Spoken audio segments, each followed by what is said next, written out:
I'm your host of the Most Local 23. You're joining me for Perfect Match, Chapter 7, Diamond Edition, Familiar Faces. You stand completely frozen, watching Nadia's shocked expression. Steve? Beside you, Damien leans close to whisper in your ear. I'll hang back so we don't cause a scene, or, more of a scene than necessary. Good idea. Brush to Nadia's side while Damien returns to his car. Steve, when you wrote saying that you had to get away, this is not what I imagined. Excuse me? I didn't mean to scare you off, okay? Is this new you just a phase or something? I mean, if you needed time to figure yourself out, you could have told me. Ahem. Who's this, Gary? I am his girlfriend. You must have been mixed up with someone else. I don't know who you are. Leave, now. I won't ask you to again. No! No, I know it's you. Hey, screw you, Gary. Hang on, Nadia. Let's think this through. Stay out of this, lady. Hang on, Nadia. Let's think this through. Are you sure Steve doesn't have, like, a twin brother we don't know about? No! You wouldn't keep something like that from me. Then let's just calm down for a second. Use our heads. That's all I've done for the last few weeks, John. Look, enough is enough, okay? I'm not the Steve guy. Leave me alone. Gary walks away with his new girl without looking back. You're forced to drag Nadia to the car. Hey, Steve! That character you love in Battle of Crowns? Yeah, he dies in Season 2 finale. By beheading. In the car, Nadia crosses her arms and refuses to look at you or Damien. The long silence is a bit much. So, that's it? Pretty much. Nadia, you're just gonna let him walk away? I have nothing else to say. Besides, I can't even look at him without feeling like... Nadia punches the dashboard. Whoa! Look, he's dropped his girl off, and that road leads to an empty alley. Maybe with some private time we can press a little harder and get some useful info out of him. Some kind of closure could keep me from another night without a bulletin board. But I just need time to process for now. And you, John? Up for a little daylight interrogation? What, like the detective with you? Something like that. So we have let Gary go. Get answers by confronting Gary, or team up with Damien and interrogate Gary. He looks like a knockoff Joker. He's not getting off the hook that easy. Alright then. Make sure to... But then, again, maybe you could... Nadia groans in frustration. That's our cue to leave. Pretty much, yeah. You and Damien walk side by side towards the alley where Gary disappeared into. Got a plan up your sleeve? Doesn't seem like a tough guy to crack. Good cop, bad cop should work. I thought people only did that in detective movies. Oh, doesn't mean it doesn't work. Well, in that case, you should play the bad cop. My forte. Spot Gary rounding a corner, but managed to catch up to him. Hey, I'm sorry about what happened back there. My friend and I ambushing you and all. She alright? She will be. Amy lifts Gary by the collar and draws his fist back. Who are you? What do you know about Eros? Tell us the truth. Who are you? Pull Damien's hand, pretending to rein him in, but he shakes you off. The guy who's gonna tear you to pieces if you don't cooperate. Not again, Damien. Again? What do you mean again? Believe me, you don't want to know what happens to people who waste my time. But he won't, because he's willing to help us, right?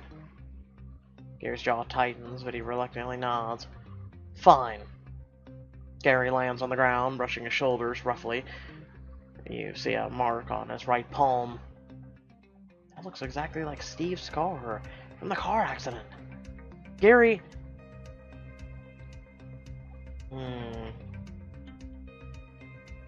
How'd you get that scar? I get cuts and scrapes almost every day. I waste too much time keeping track of all of them. Liar. Got this in a car accident. I drive a bike! Now if I see either of you or your crazy friend again, I'm calling the cops. Gary walks away, bumming you on purpose. You hear him whisper freaks as he stomps down the street. Well, that didn't go over well, Damien. Yeah. So that scar means Steve and Gary are physically the same person. Which doesn't make any sense at all. You and Damien grilled him. Yeah, wait, that was really grilling him. Regardless, that was excellent effort for your first interrogation. Well, yeah, Damien, that's pretty cool too. You're the Watson to my Sherlock. Who says that was my first interrogation? Yeah, I interrogate people all the time, you know? You're my Watson to my Sherlock. Couldn't have done it without you. I don't know about that. You're really good at this. Analyzing a person's demeanor, reading their body language, making guesses. Well-founded judgments, you mean? Sure. I want to know... What's your first interrogation like? If you ever missed being a cop, if you enjoyed that as much as I did. Oh, ninja sneeze. Oh, okay. Hi, how are you, Ninja? What was your first interrogation like? Oh man, it was not good. Really? Oh, you don't have to look that pleased. A group of teenagers shoplifted half a store's luxury goods.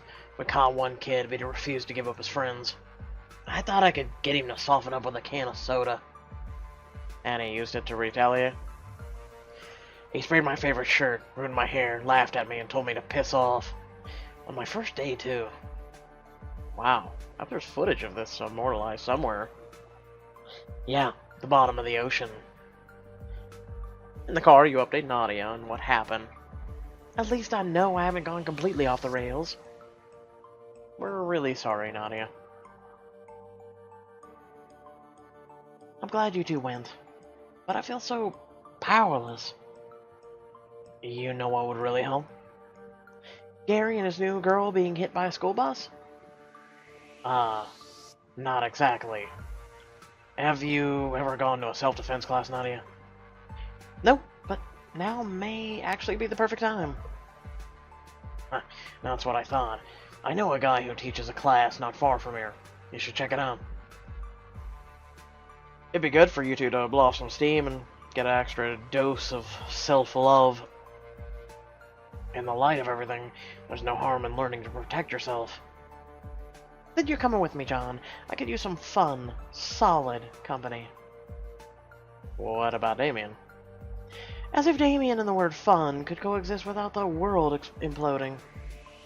Damien narrows his eyes at her. Funny.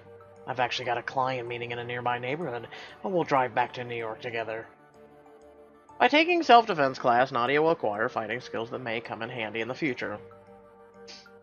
Join Nadia for the self-defense class. We'll take a range check. Help Nadia learn to protect herself. Did I mention how pointless some of these choices are? I just feel that way.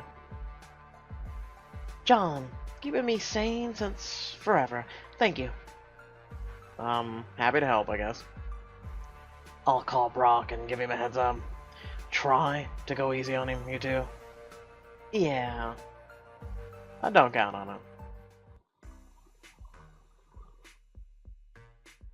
Later that evening, you and Nadia enter an upskill training faculty after following the directions Damien gave you. Cool place. Inside, people stretch and warm up in a room covered with mats. I'm glad you're here with me. Damien warned that this instructor could be a little intense. I'm sure he isn't that. Hey!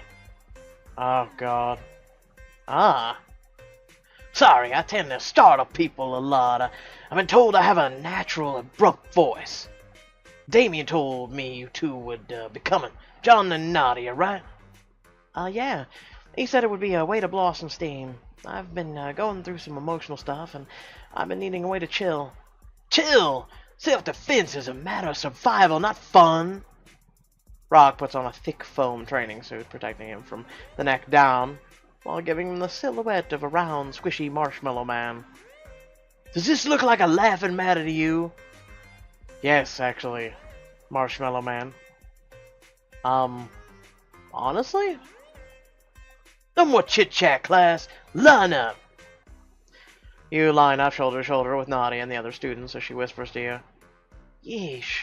I think all I need to feel better is to see this guy get knocked on his butt. Silence in the dojo! Now, when confronting immediate danger, there are many effective targets. The eyes, throat, groin, instep, solar plex. I will represent the imminent danger. What, diabetes? Or, well, my insulin? What, you're a Marshmallow Man. Any volunteers trying to stop me? I guarantee you can't hurt me. How about you? Rock clumsily swings his heavily wrapped arm to point at Nadia. What? Me? No. John volunteers. What? Class claps as Nadia nudges you forward. Sorry. Oh, okay. You take your place on the mat. Suddenly, Brock waddles towards you at full speed. Imminent danger! Imminent danger! You prepare to strike. His heart, his throat, his shoulder. His throat, excuse me. Strike the thick foam collar protecting Brock's neck. Ugh! Brock coughs, still trying to play it cool. It was, mildly effective, I suppose. Whoa, good one, John. Why, thank you. Brock composes himself. Don't underestimate your assailant. Danger can strike a second time. Brock rushes forward and wraps you in a tight, foamy bear hug. You are constrained. Think fast. You ball up your fist and aim for his groin.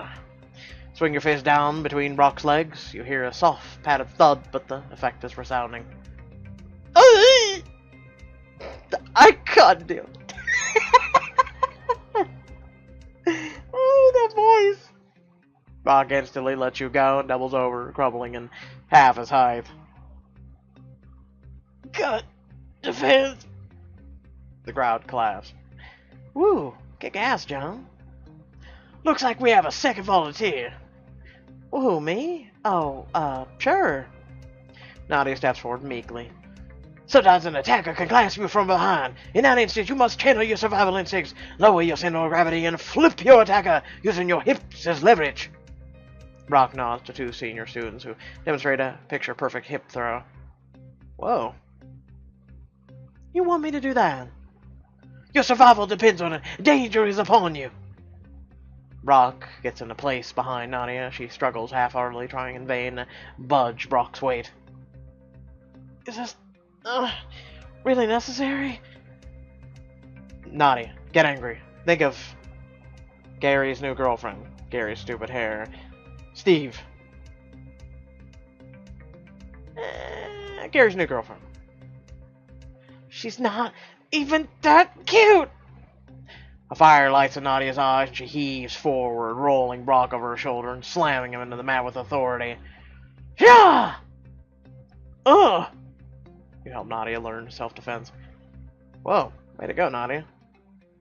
Consider this danger neutralized. So dumb. After an hour or so of drilling various techniques and pummeling Brock mercilessly, you and Nadia pack your things as the class wraps up. That was amazing. I learned so many things. I can break someone's nose now, or rupture someone's eardrums. I can hip throw the world. Okay, slow down, Ninja Warrior. It was so cathartic. I feel so powerful. Well, how do you feel about yourself? Honestly, I'm feeling pretty badass. I never thought I was the type who could flip someone over my shoulder, but it's good to know I still surprise myself.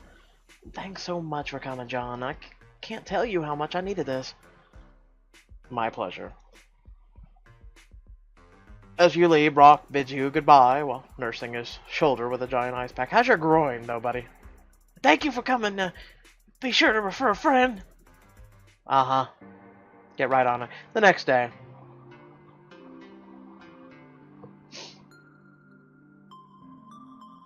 Meet me in front of Eros in 10.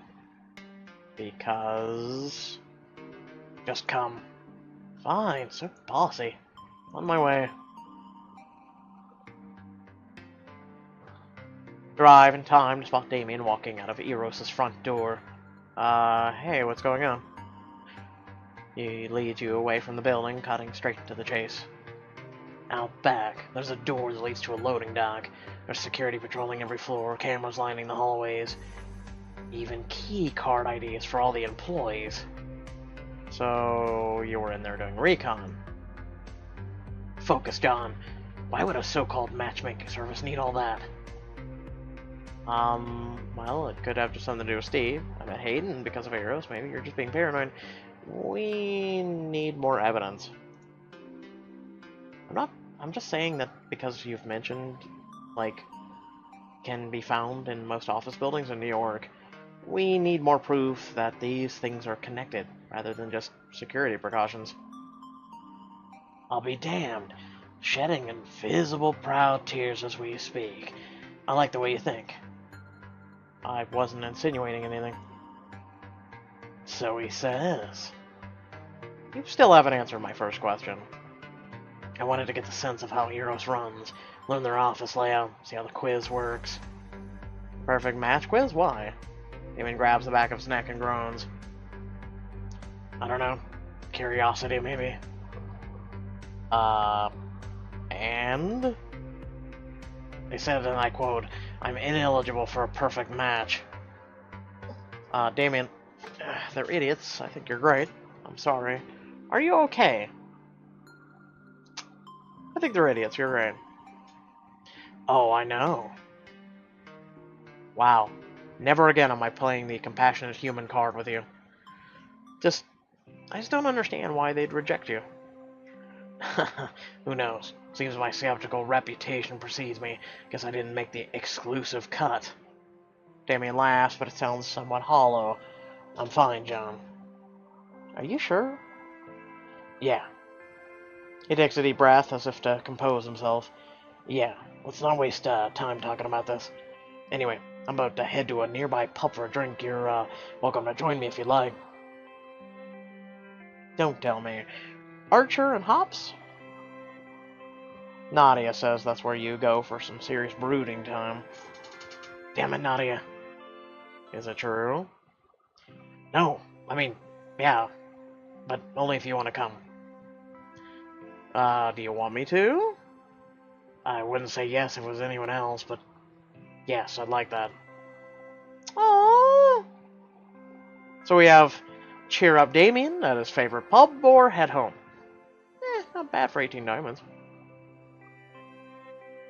Maybe we'll bond with our buddy, shall we?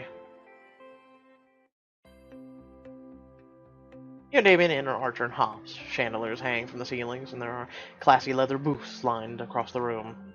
Damien leads you to the bar. Back already, Nazario. What are you moping about this time?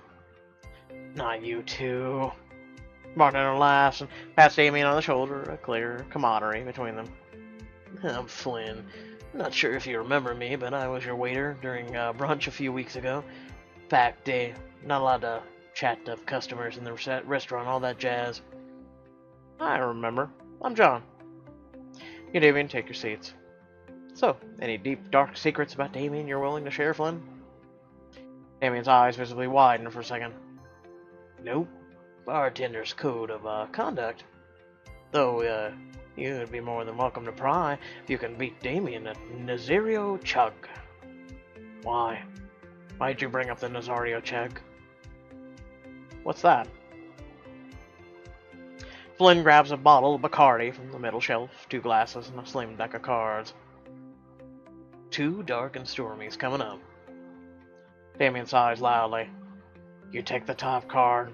Black means dare, red means truth. If you fail or want to dodge your task, you drink according to the number on the card. I'd suggest not playing a game named after me, but seeing you do a few dares would make me feel better. And I'll go first. You flip the top card to reveal 5 of diamonds. So, red. Looks like truth. How are things going with Hayden? Hayden and I are, not really happy. Care about each other. Getting along, but I'm still keeping my guard up. Not your business, cheers. Really happy and care about each other. Already a we, huh? We have been spending a lot of time together. With the trip upstate, then the opera. I mean, did we properly bring the girl in for questioning then? Don't scare her off, Damien. You think so little of me. But I'm glad you're happy, John. Your turn. 3 of clubs. And black means dare. You're gonna embarrass myself. You're gonna make me embarrass myself, aren't you? Thoroughly. And how is this supposed to help? You'll see. I dare you to yell a long list of compliments about me, including how hot I am. Show me everything in your wallet. Put ice cubes down your shirt.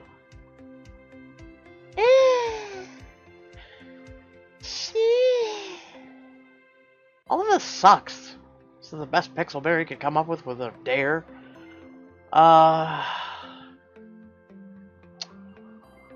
You know what? No. God damn, it sucks. Put ice cubes down your shirt. How old are you? 16? Bitch, I might be. And 3/4. He scoops a handful of ice and drops it inside of a shirt. Oh. Cold. Colder than I thought. Guy slowly seeps to his shirt, leaving it slightly see-through. Is that what you had in mind? Maybe. The ice cubes finally clatter on the floor. Damien zips up his jacket with a grin. Did I or did I not make you smile just a bit? No need to rub it in. On your turn, the top of the deck is... another dare. Payback time. Scans the room for a second. See that woman over there? Now we've seen her before. I dare you to pretend you're her biggest fan and take a selfie with her. What? I'm gonna fawn over her? Easy. You're crazy. No way I'm taking 3 sips. Okay. You saunter over to the lady Damien picked among the crowd. You take a deep breath and... oh my god. Are you Colleen Boscovy? Oh my god, your performance in Obscura was amazing. Actually, see, my friend over there, he's dying for a picture with you. If you don't mind, it'd mean the world to him. Yeah, if you insist. Oh, I do. Damien! Damien begrudgingly joins you with a bewildered lady. Duck faces on 3. Thank you so much, Colin. Can't wait for your next masterpiece. You're welcome. Return to the bar, a moment of eye-to-eye with Damien, and you both burst out laughing. Okay, that made my 9, for some reason. Cheer up, mission complete. The 2 of you play a few more rounds, nearly finishing 3/4 of the Bacardi together. Hey, you 2. Damien's on his best behavior, I hope. You'd think. Flynn shuffles the cards and offers the deck to Damien, a mischievous look on his face. Damien reveals a queen of hearts and glares at Flynn. Seriously? Why? Is that like 12 mandatory tequila shots? I'm afraid that card for that would be read alcohol poisoning. It's a special card. Can't be skipped, and the question must be resolved around one's love life. Oh. You're welcome. Flynn refills your near-empty drinks and leaves you with a wink.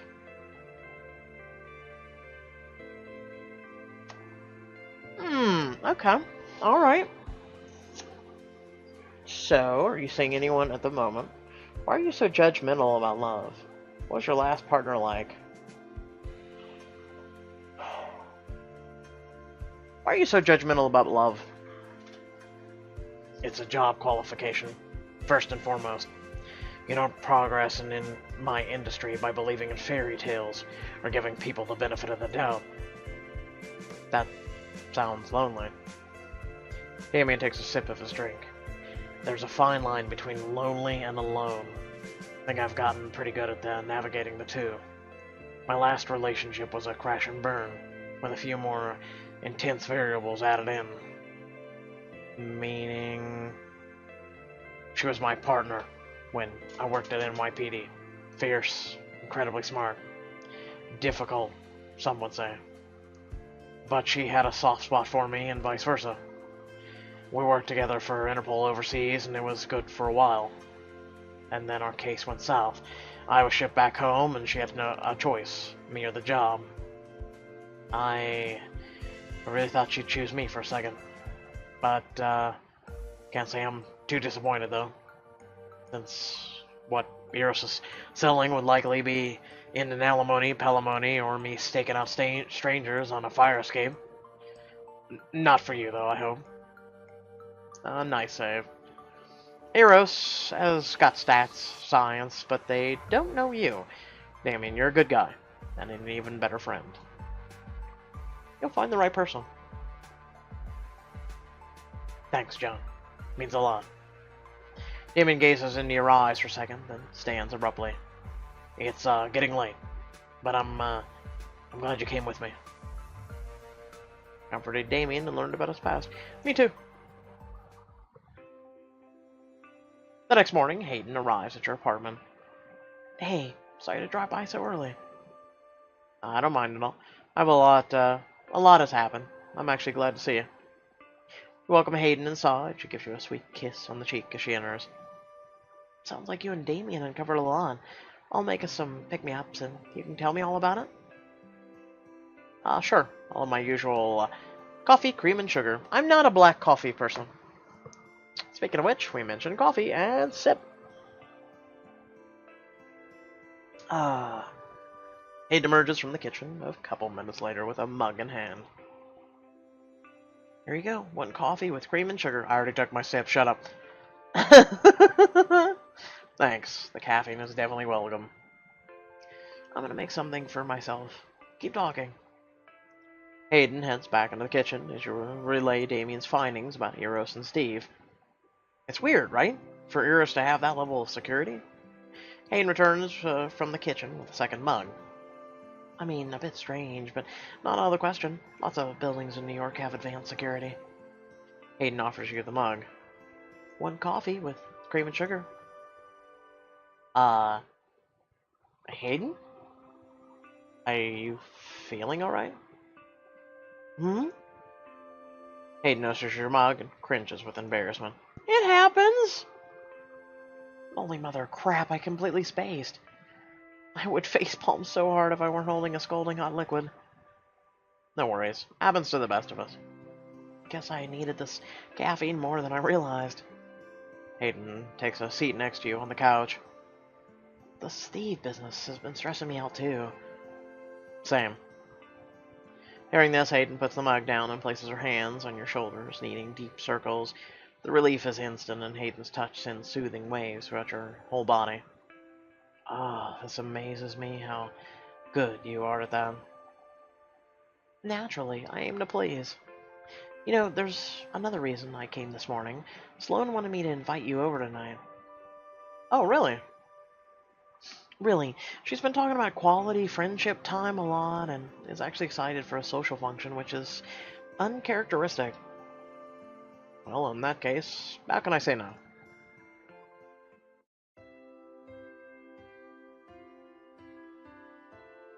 Later that night, you arrive at Sloan and Hayden's apartment. John, you're here! The invitation worked!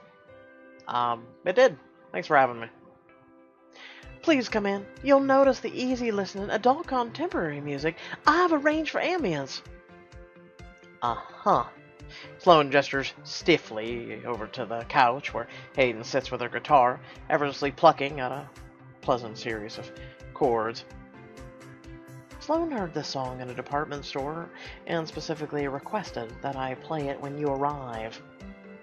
It is market-tested background music, Hayden. Without a word. Jesus, bite her head off while you know. Hayden leans in and gives you a quick kiss on the cheek and a sly smirk. You look beautiful. Board games will start in 1 hour. I've also taken the liberty of making Hors d'oeuvres recipe from an online pinboard. Full disclosure, I later realized they were appetizers meant for a baby shower, so please ignore the powdery blue theme. I am decidedly not having a boy. I told Sloan we didn't need such a rigid plan. We should just wing it. And I told Hayden that I am certainly will not wing it. If you can't tell, I don't host often, so I hope everything is okay, John. Sloan, everything is, very you. Oh, no! No, that's a good thing, Sloan. I mean, everything is very well thought out and meticulously planned. Oh, okay, cool. I'm gonna grab us all some sangria Sloan made. It's a Halloween recipe, but it's delicious. You should probably stick to water, Hayden. You've been having that headache all afternoon. I'll be fine, Sloan. Do your hostess thing. Dipper trots out from Hayden's room. Hey there, girl.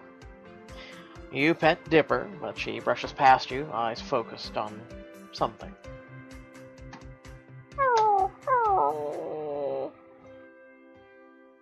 What's wrong, Dipper? I only speak English. I'm surprised you don't speak dog. Dipper whines plaintively. You follow Dipper's eyes line across the room when suddenly... You look to find Hayden collapsed on the floor, surrounded by shattered glass. John. Rush over and cradle Hayden. She looks up at you, searching desperately until her eyes flutter closed. Hayden!